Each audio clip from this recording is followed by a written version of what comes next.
हम मीनू झा प्रणाम करै छी समस्त मिथिलावासी के।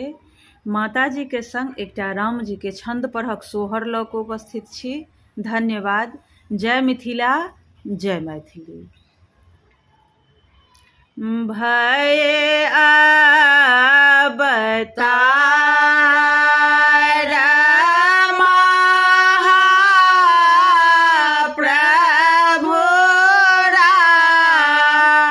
जीवलोचन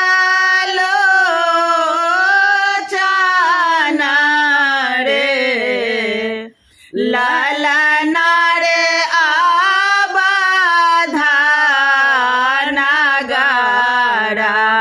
दुख मोचन जगत निरंजन रे ललन रे अवधान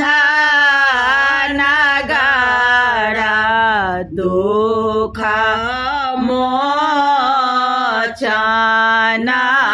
जगत निरंजन रे जगत हर्षित कुसुम बरसित गगन जय जय होइयो। जगत हर्षित कुसुम बरसित गगन जय जय होइयो। रंग हेरे निशंक नाचथि सना साथी सब दुख आजयो। रंग हेरे निशंक नाचथि ना साथी सब दुख आजयो। काना हाथ राजा दशरथ शोभा घरे लेखल रे ललन रे पूरा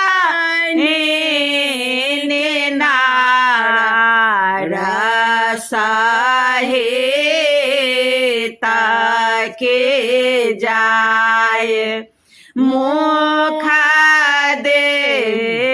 देखल रे मुख जाय देखल राजा दशरथ रूप कहलो न जायो। जरे तहे राजमा जोड़ा देत दान बधाइयो। जरे तहे राजमा जोड़ा देत दान बधाइयो। कलेला कौशल्या रानी रचेला रे ललन रे सागर अयोध्या के दागरे नार छेला आयल रे ललन रे सागर अयोध्या के दागरे नार छेला आयल रे पाबी गज है महेरा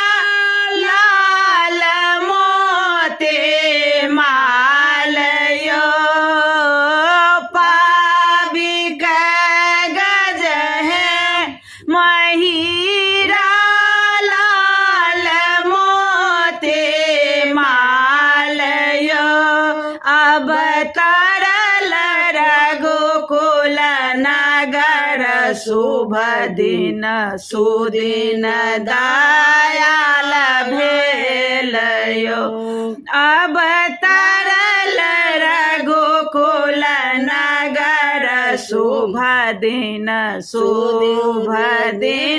सुदिन भेलयो घर घर नगर कनारे के मंगल